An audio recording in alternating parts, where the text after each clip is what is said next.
Today I am going to teach you poem A Legend of the Northland. What is a legend? A legend is an old traditional story, usually with a moral. Now, question arises in your mind, why is this poem called a legend? Very simple. The poet herself says that she does not believe this tale to be true.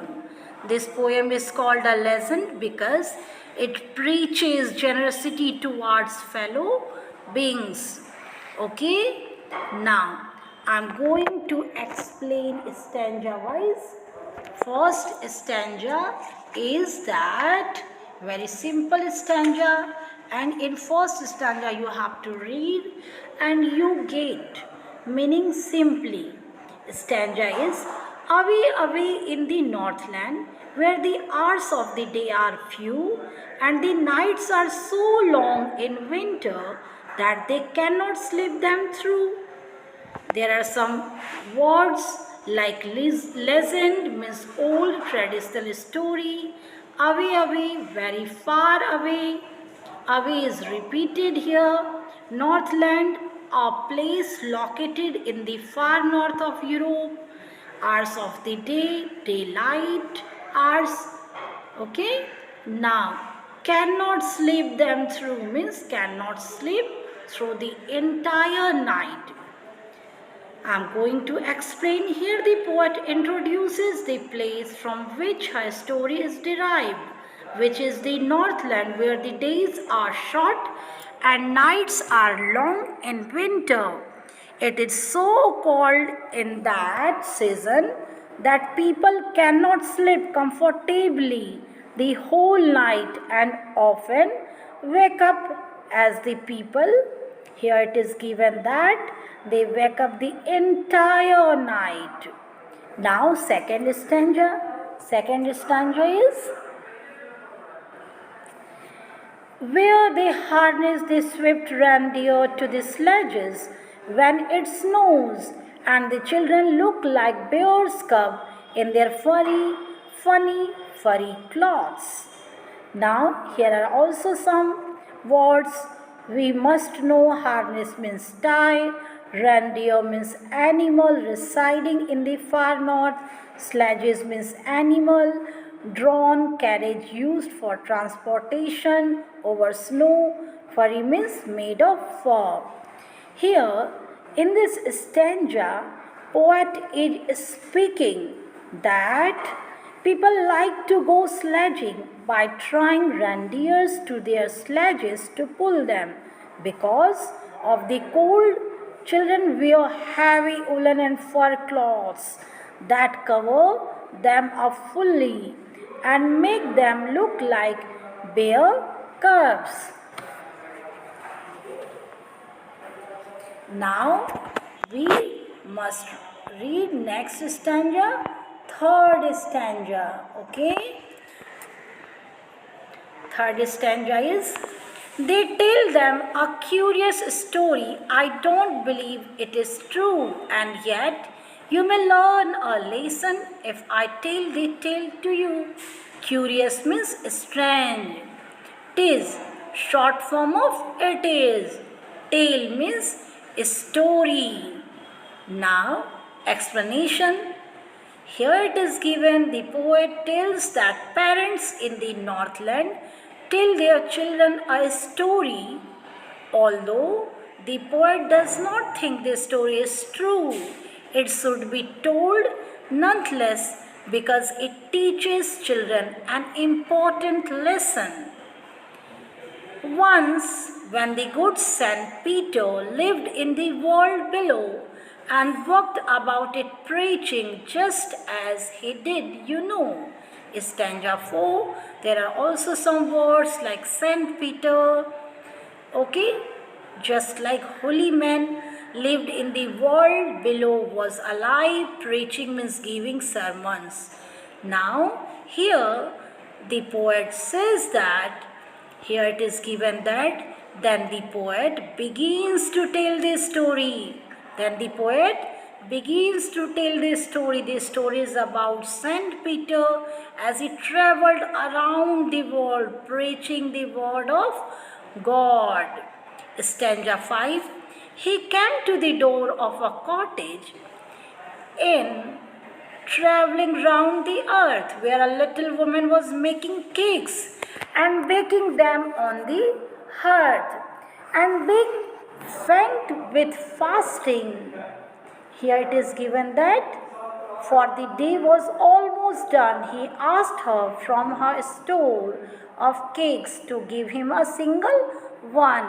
I have read fifth and sixth stanza both, and now I am giving you word meaning. Cottage means small house, baking means cooking, hearth means fireplace, being faint means feeling like fainting, store what she is already having, single one is emphasized for showing that it is a small amount. Now I am explaining stanza 5th and 6th both.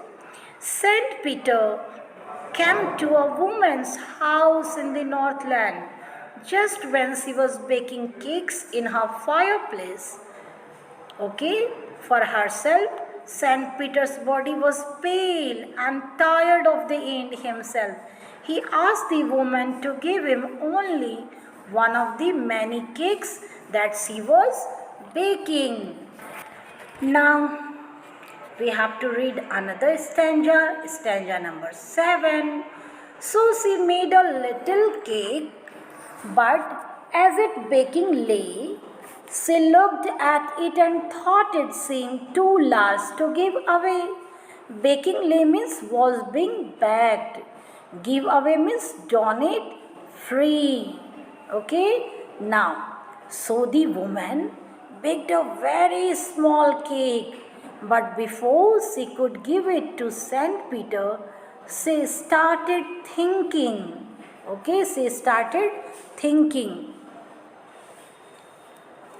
After that, therefore, she needed another and still a smaller one, but it looked when she turned it over as large as the first had done. Stanza 8. Here is also some words like kneaded means molded the dough of, turned it over, reversed while baking. Now I am explaining this. Here it is given, the poet is saying that she started to thinking, and she was thinking that too big to just be given away like that.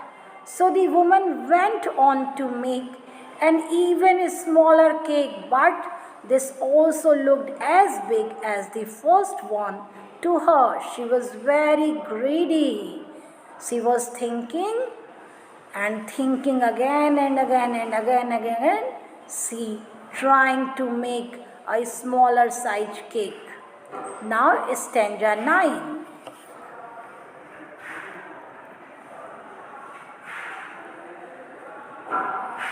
Then she took a tiny scrap of dough and rolled it flat and baked it thin as a wafer, but she could not part with that.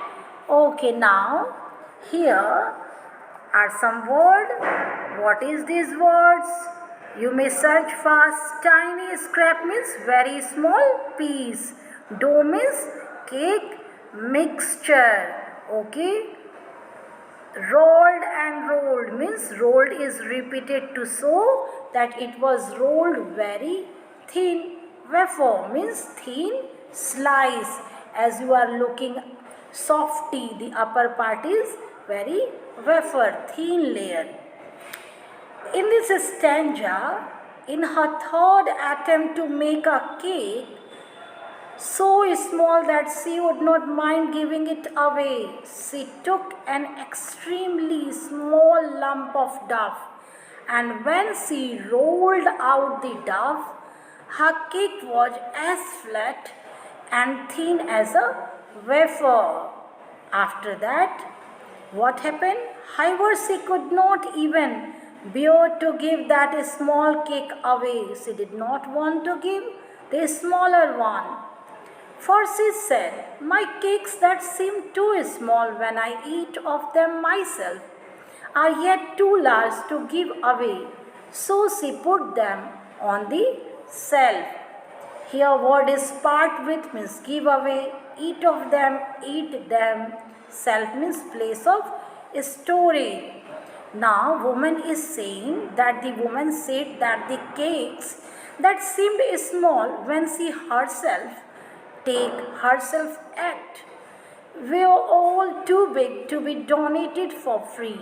When she was giving other, its looked too high, too big. As a result, she ended up keeping all the cakes on the shelf and not giving any to St. Peter. She did not want to give any part of cake.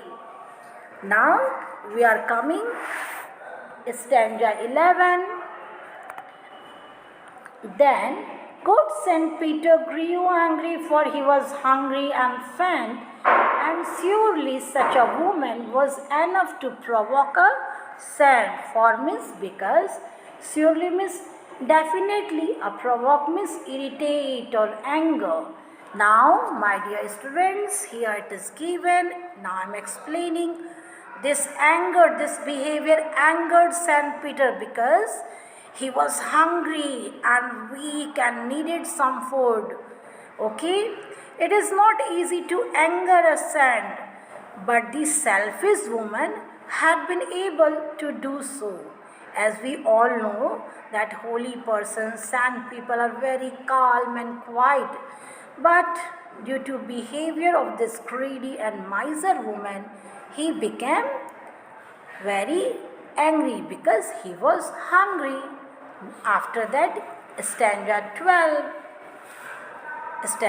And he said, you are far too selfish to dwell in a human form, to have both food and shelter, and fire to keep you warm.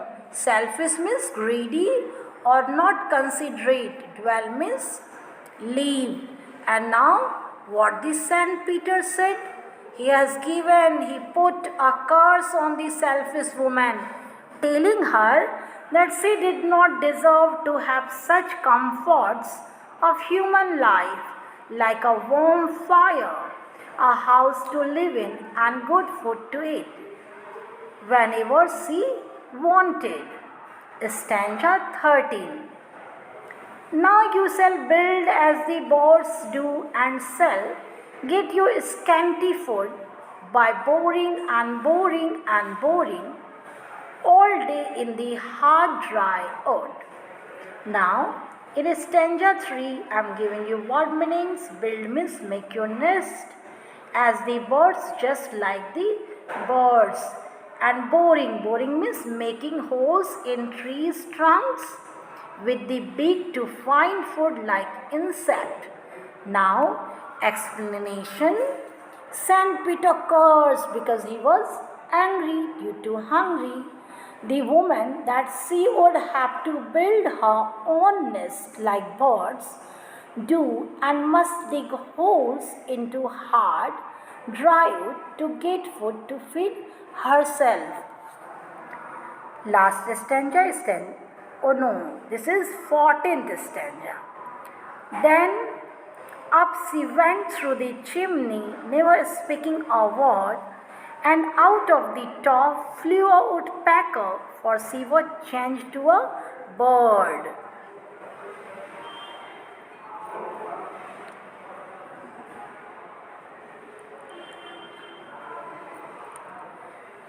Now, 14th stanza.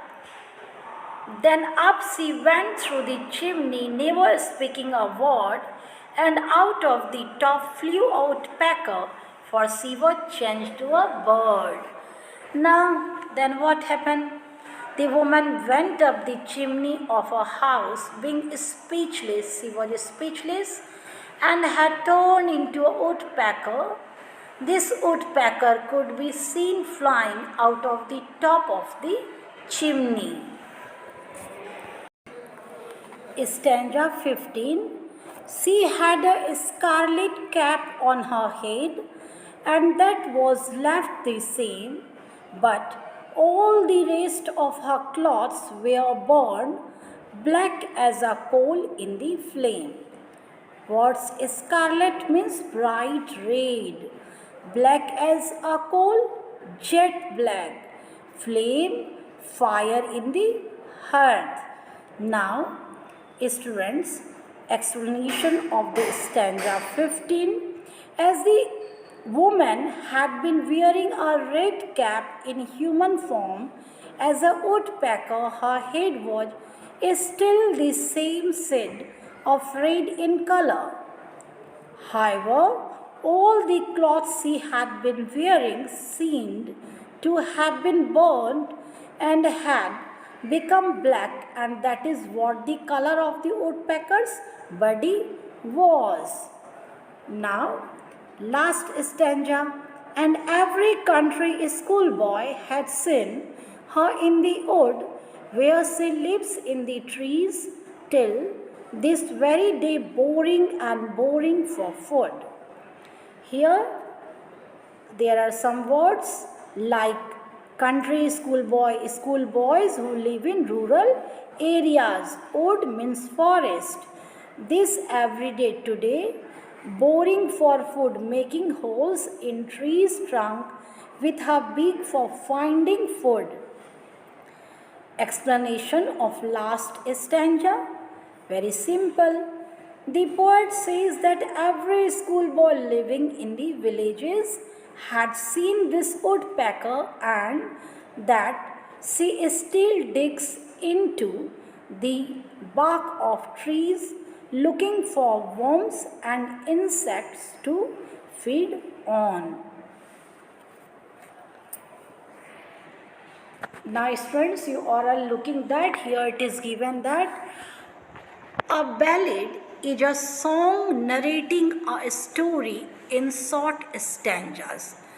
Ballads are a part of folk culture or popular culture and are passed on orally from one generation to the next. A Legend of the Northland is a ballad. Now, it is ballad because you all are looking, there are four lines in each stanza, and these 4 lines, in every lines we are getting a story. The whole poem gives us a story, okay, with the help of these short stanzas. Okay, here ballad means if our parents has given us some stories, then we have given other generation to generation, we pass stories for teaching our children. Thank you. Have a nice day.